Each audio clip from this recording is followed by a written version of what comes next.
নমস্কার বন্ধুরা, আজকে আলোচনা করব পিকে কে নিয়ে। এই পিকে সেই পিকে নয় যেটা সিনেমাতে দেখেছেন। এই পিকে হচ্ছে প্রশান্ত কিশোর।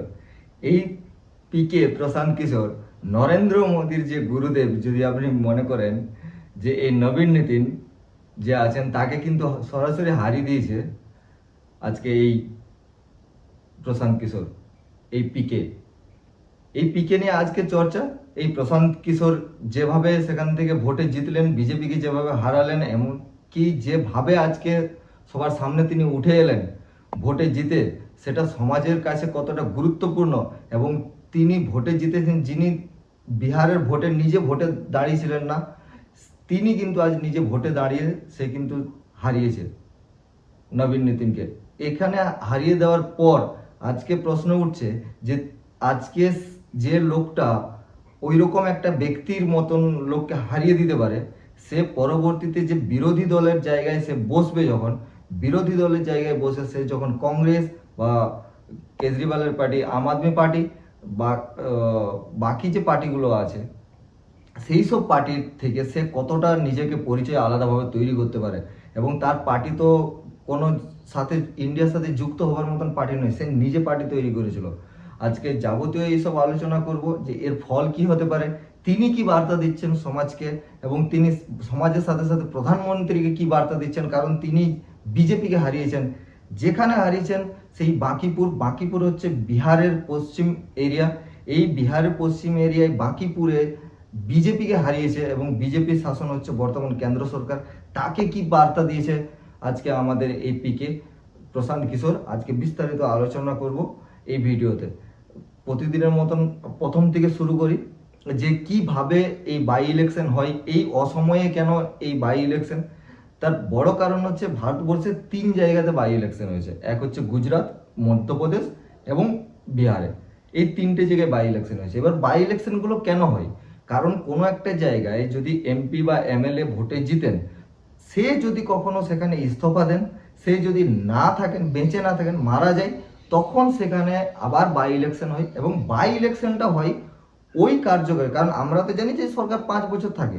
এবার 5 বছরের মধ্যে 2 বছর শাসন করার পর সে যদি যে এমএলএ বা এমপি হয়েছে সে যদি হেরে যায়, বা হেরে যাওয়া নয়, সে যদি ইস্তফা দেয় বা সে যদি মারা যায়, তাহলে সেইখানে বাই ইলেকশন হবে। এবং বাই ইলেকশনটা 2 বছর থাকার পরে বাকি 3 বছর বেঁচে থাকে 5 বছরের মধ্যে। তো এই 3 বছর পিরিয়ডটা কিন্তু তার জন্য, মানে যে বাই ইলেকশনে জিতবে।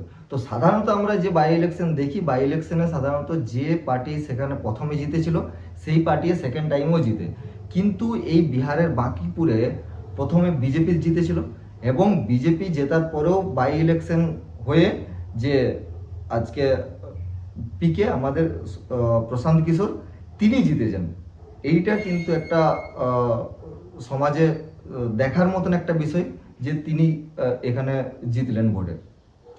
এই যে জায়গাটা, এটা তৈরি হওয়ার পিছনে কারণ কি, এটা কিভাবে হলো? কারণ প্রশান্ত কিশোরের আগে যে নীতিন নবীন ছিলেন, তিনি তো আজকে মানে রাজ্যসভার একজন সদস্য। তাহলে তিনি রাজ্যসভার সদস্য হয়ে নিয়ে তিনি ইস্তফা দিয়েছেন জুন মাসের আগেই। তো জুন মাসের আগে 26শে জুন তখন এই প্রশান্ত কিশোর তিনি বলেছিলেন যে আমি ওই সিটের মধ্যে প্রতিদ্বন্দ্বিতা করব, মানে ভোটে দাঁড়াবেন। একদম সোজা সাপটা কথায় তিনি ভোটে দাঁড়াবেন ওখানে। তাহলে প্রশান্ত কিশোর ওখানে ভোটে দাঁড়াবে। এইবারে এই যে ভোটে দাঁড়ানোর মধ্যে বিজেপিরও একজন ক্যান্ডিডেট থাকবে, এবার প্রশান্ত কিশোরও থাকবে, আরও বাকি যে দাবিদার করতে পারে বা সেখানে থাকবে। তো এই যে থাকার জায়গাটা, এইখানে গিয়ে কিন্তু আসল খেলাটা কিন্তু ঘটে গেল। সেটা কিভাবে? এই প্রশান্ত কিশোর কিন্তু একজন লিডার ছিলেন, একজন মানে বলা যায় যে তিনি দ্রোণাচার্য ছিলেন। আজকে তিনি ভোটে নিজের যে পার্টি, সেই পার্টিতে তিনি কিন্তু নিজে ভোট দাঁড়ায়নি বিহারে যে ইলেকশন হলো সেই ইলেকশনে। তার যদি স্টোরিটা দেখি, 2014 সালে যখন নরেন্দ্র মোদীর সাথে তিনি কিন্তু রণনীতি করেছিলেন, ভোটের প্ল্যানিং করেছিলেন যে ভোটে কিভাবে জেতা যায়। 2014 সেটা নরেন্দ্র মোদীর সাথে, একবার ভেবে দেখুন যে নরেন্দ্র মোদীর সাথে কিন্তু তিনি কাজ করেছিলেন। তারপর 2015 থেকে 21 বিজেপি পশ্চিমবঙ্গের মুখ্যমন্ত্রী ছিলেন মমতা ব্যানার্জি। আমাদের কেজরিওয়াল ছিলেন, তারপরে নীতিশ কুমার ছিলেন। এই যে লোকগুলো, এদের পিছনে কিন্তু তিনি রণনীতি করে ভোটের জন্য, এবং তারা সেখানে সফলও হয়। তারপর 2022 সালে নিজে জনসুরাজ বলে যে পার্টি, তার জনসুরাজ যে আজকে প্রশান্ত কিশোরের পার্টি, সেই জনসুরাজ পার্টি তিনি স্থাপন করেন, এবং 2024-এ তিনি পার্টি কর্মকর্তা এবং পার্টিটাকে ভালোভাবে গঠন করেন। 2025 সালে যখন বিহারে ভোট হয়, তখন কিন্তু 243টা সিটের মধ্যে 238টা সিটে তিনি তার ক্যান্ডিডেট দিয়েছিলেন, কিন্তু নিজে ভোটে দাঁড়ায়নি। তিনি প্ল্যানিং করছিলেন যে কোথা থেকে কে জিতবে, কাকে দাঁড়ান করানো উচিত, কে এই পার্টি থেকে লিড করবে কি না, সব কিছু প্ল্যানিং তার মাথার মধ্যে চলছিল, কিন্তু তিনি দাঁড়ায়নি। তিনি যখন না দাঁড়িয়ে এই প্ল্যানিং করছিল, কিন্তু হেরে গেছেন সেটা আলাদা বিষয়। প্রশান্ত কিশোরকে তখন তিনি শিক্ষা নিয়ে কথা বলেছিলেন, যে শিক্ষা উন্নতি হবে, শিক্ষা ডেভেলপ করতে হবে। তাকে কিন্তু মানুষ, বিহারের মানুষ চাননি, তাকে ভোট দেয়নি। আলটিমেটলি তাই তাকে ভোট দেয়নি, মানে বিহার মানুষ তাকে চাননি। তো চেয়েছেন কাকে? বিজেপিকে। এবার সেই বিজেপি ওখানে শাসন করছে। তিনি হেরে যাওয়ার পরেও এইখানে যে একটা বাই ইলেকশন সিট পাওয়া গেল, এই বাই ইলেকশন সিটে তিনি নিজে সেখানে কিন্তু ফাইট করলেন, এবং ফাইট করলে তিনি সেখান থেকে সফল হয়েছেন এবং জিতেছেন। জেতার পরে তার যে বার্তাটা, সেই বার্তাটা কিন্তু অনেক ইম্পর্টেন্ট। সেই বার্তাটা হচ্ছে যে তিনি ভোটে দাঁড়িয়েছেন এবং ভোটে জিতেছেন। জেতার পরে তিনি বলছেন যে আজকে নীতিশ কুমার তো ওখানে নেই, তিনিও রাজ্যসভাতে চলে গেছেন, তাহলে বিহারে যে মুখ্যমন্ত্রী সেটা সম্রাট চৌধুরী, তাকে কিন্তু বিজেপি বসিয়ে দিয়েছে এখন, যে সম্রাট চৌধুরী ওখানে মুখ্যমন্ত্রিত্ব করবে বিহারে। এবং তার জেতার পরে তিনি কিন্তু ডিরেক্ট প্রধানমন্ত্রীকে বলছেন, বিজেপি পার্টির কাছে আমার একটাই কথা, সেটা হচ্ছে যে যাকে তাকে যে কোনো জায়গায় কিন্তু বসানোর জন্য কিন্তু নয়। আজকে মুখ্যমন্ত্রীর সিটে আপনি যাকে, নীতিশ কুমার সরে গেছে বলে আপনি যাকে পারবেন তাকে বসিয়ে দেবেন, সেই কথাটার জন্য কিন্তু ভোটে আমি দাঁড়াইনি। আজকে ভোটে দাঁড়িয়ে ভোটে জিতেছি, এই কারণটা আপনাকে দেখিয়ে দেওয়ার জন্য যে এখানে আপনাকে ভালোভাবে কাজ করতে হবে, নইলে কিন্তু মানুষ অন্যদিকে সরে যাবে। এটা কিন্তু একদম সরাসরি বলে দিচ্ছি, তিনি ডিরেক্ট বলেছেন এটা। এবং তিনি এটাও জানিয়ে দিয়েছেন যে যদি এইটাকে না সরানো হয়, আজকে যেমন ভোটে দাঁড়িয়েছি, পরবর্তীতে আরও কিন্তু মানুষ অন্যদিকে কিছু চাইবে। কারণ বিহারে যে রাজনীতি আছে, সেই রাজনীতিতে আপনি যাকে তাকে যে কোনোভাবে যে কোনো পদ দিতে পারেন না।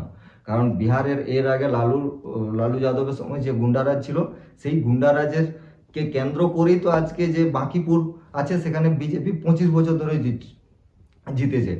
আর এই যে নীতিন নবীন, তিনি তো মানে 2006 থেকে 2025 যতগুলো ভোট হয়েছে প্রত্যেকটাতে তিনি জিতে ওখানে নিজের শাসন করেছিলেন। তো এই যে এই ঘাঁটি থেকে, একদম গড় থেকে যদি এইভাবে হারিয়ে দিতে পারে, সেটা কিন্তু বিজেপিরও ভাবা দরকার যে প্রত্যেকটা ক্যান্ডিডেট কেমন হওয়া দরকার, প্রত্যেকটা ক্যান্ডিডেটের ব্যাকগ্রাউন্ড কেমন হওয়া দরকার। প্রত্যেকটা ক্যান্ডিডেটের ব্যাকগ্রাউন্ড যদি ঠিকঠাক না হয়, তাকে কিন্তু তার ফল ভোগ করতে হয়। এটা কিন্তু আজকে প্রশান্ত কিশোর তিনি কিন্তু একদম আঙ্গুল দিয়ে দেখিয়ে দিলেন বিজেপিকে। আর এই যে হারার পিছনে কারণ, সেটা আরেকটা বড় কারণ হচ্ছে সিজেপির যে 30শে জুলাইয়ের আগে সিজেপির যে ঘটনাটা ঘটলো, সিজেপির আন্দোলন, তারা সবাইকে শিক্ষাকে কেন্দ্র করেই কিন্তু আন্দোলন হয়েছিল। নিট পেপার লিক হওয়াকে কেন্দ্র করেই এই আন্দোলন। আজকে ধর্মেন্দ্র প্রধানের ইস্তফা, সেটাও কিন্তু এর কারণে। এবং এই ফলটা কিন্তু ওখানেও গিয়ে পড়েছে, কারণ এই যে প্রশান্ত কিশোর ছিলেন, প্রশান্ত কিশোরেই কিন্তু শিক্ষা ব্যবস্থা নিয়ে ভোটের আগে তিনি প্রচার করেছিলেন যে আমরা যদি ভোটে জিতি তাহলে শিক্ষা ব্যবস্থাটা কতটা উন্নত করতে পারি, কিভাবে উন্নত করতে পারি। সেটা কিন্তু ভোটের, আজকে এই 30 তারিখের ভোট না, বিহারে যখন ইলেকশন হলো 2025-এ, তখনের কথা বলছি, তখন কিন্তু এইভাবে প্রচার হয়েছিল। আজকে বিহারের মানুষও তো দেখেছে যে প্রশান্ত কিশোর লোকটা কোন অ্যাঙ্গেলে তার ভোট চাইছে, কি তার পিছনে চাওয়া পাওয়া আছে, সে কি নিয়ে লড়বে যদি ভোটে জিতে যায়। সেটা কিন্তু মানুষ এতদিন পর বুঝতে পেরেছে যে প্রশান্ত কিশোর কি চাইছিল। আজকে এই ঘটনাটা তার সাথে যুক্ত হয়ে তার একটা বড় জয় হয়েছে। এইটা আমরা আজকে লক্ষ্য করলাম ভালোভাবে। আজকে আপনাদের এই নিয়ে কি মতামত, সেটা আপনারা অবশ্যই কমেন্ট বক্সে জানান।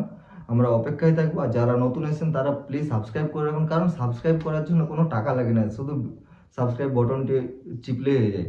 সাবস্ক্রাইব বটনটি চিপে এবং বেল আইকনটি অন করে দিন। নমস্কার।